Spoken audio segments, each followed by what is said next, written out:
Fish on Fridays. I'm Al McCauley. Today I want to talk to you about the patron saint of priests, a wonderful holy man named St. John Vianney. And every August 4th, the church remembers this great man. And he lived 1786 to 1859. So he was born just a few years before the beginning of the French Revolution. And that's important, and I'll explain that as we go on. I want to say at the outset, however, sometimes when you read about this guy or sometimes you'll see some information about him, you'll see a name that's attributed to him. And that name is Curé des Ars, the Curé des Ars, which is, Ars is a city or a village to which he was assigned. And a curé is a pastor. That's all it is. So he is the pastor of Ars. And so when you see that term, Curé of Ars, that's what it refers to. It's John Vianney. Now, let me say something about this guy. In his upbringing, very, very traditional Catholic family. He was a strong man in faith, even as a little child. He wanted to be a priest. That was really what he wanted to do. That's what he was focused on. And he was really going to make that his life's mission. However, he lacked formal training. Education didn't come easy to him. In fact, you might say he had some intellectual shortcomings. In particular, he struggled mightily with Latin. And of course, the church spoke, everything was in Latin at that time. But as I said, another obstacle, if you will, is that he's going to be born and lived right before the French Revolution. And then as the French Revolution progresses, this is his life. He's in France during the Revolution. And what do we know about the French Revolution from a Catholic perspective? Well, there was rabid anti-clericalism. We have to understand that the clergy in France at that time did not pay taxes. And so the peasants, the poor, really railed against the elites and against the clergy because they were the ones who seemed to live scot-free while the burden really fell, tax-wise at least, to the peasants. And so there was a great envy, distrust, dislike, dare I say hatred of the clergy. So here's a guy who is somewhat intellectually challenged. Although he's on fire to be a priest, he's really up against it in terms of the environment in which he's living. But again, this deep faith, this determination is going to see him through. He is eventually going to be educated and he's going to be ordained a priest. And the bishop is going to send John Vianney to a small village called Ars. And this village was known for its immorality. It was a particularly immoral place. Church attendance was incredibly poor. And there's a story that when he was on his way, I think it was on his way to Ars, the story is that he saw a little child and said, if you can point me to Ars, I will point you to heaven. And this little story, this little legend has been detailed in art and statues and stuff. In fact, there are statues in France that depict this point of, if you show me to Ars, I will show you to heaven. And while he got there, he lived very, very simply. He visited the sick and the poor. He got to know his parishioners one-on-one. He was very fervent with his prayer. He lived a relatively austere life.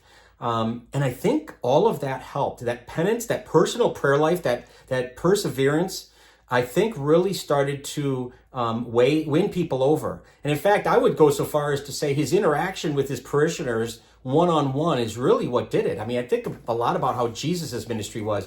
Jesus did obviously speak to the masses and to the crowds, but a lot of his ministry, his most effective ministry was in small groups, was one-on-one. And so Jean Vianney is going to do the same thing. He's going to really win the townspeople of Ars over to himself.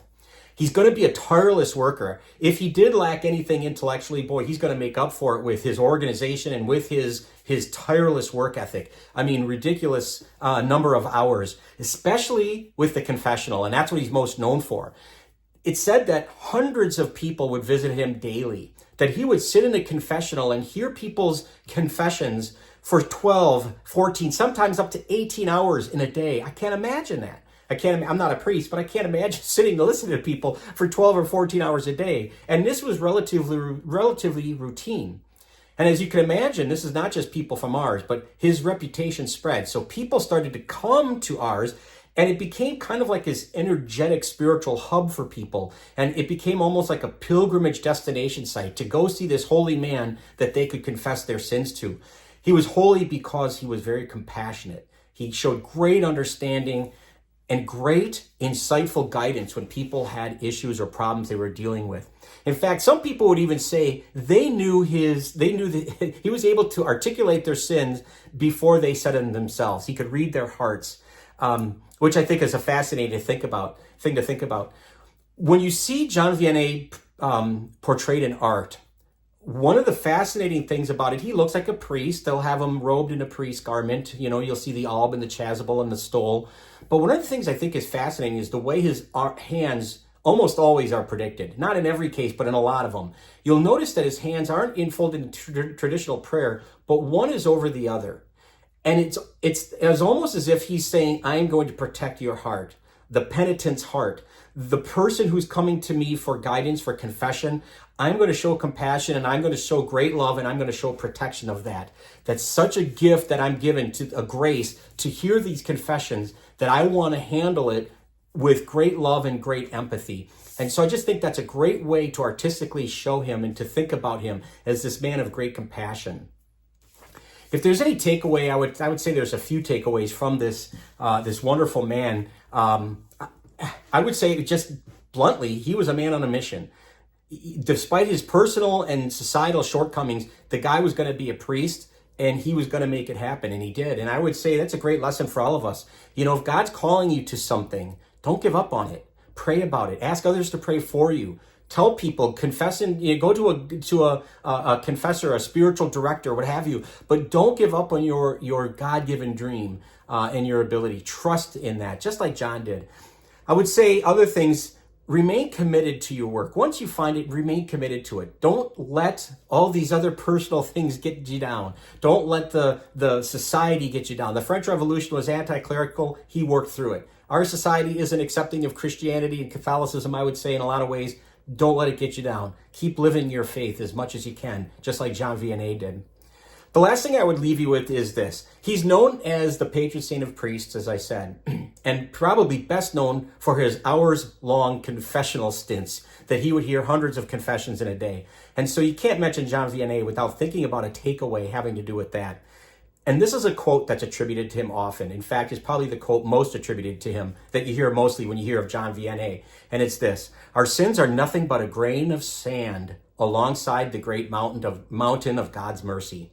I think it's important for us to always remember that God's love and God's mercy are greater than any sin that we can ever do. It is so much greater than that we have to trust in that. Go to confession, to seek out, have a penitent heart, have a good examination of conscience, but to trust and believe that God's love and God's mercy for you is greater than any sin you could commit. And if you can do that, I think that you'll be giving John Vianney, you'll be doing him proud and his legacy proud. So there you go. Great saint to know. If you want to share this content, that would be great, perhaps with your parish priest, because he is the patron saint of parish priests.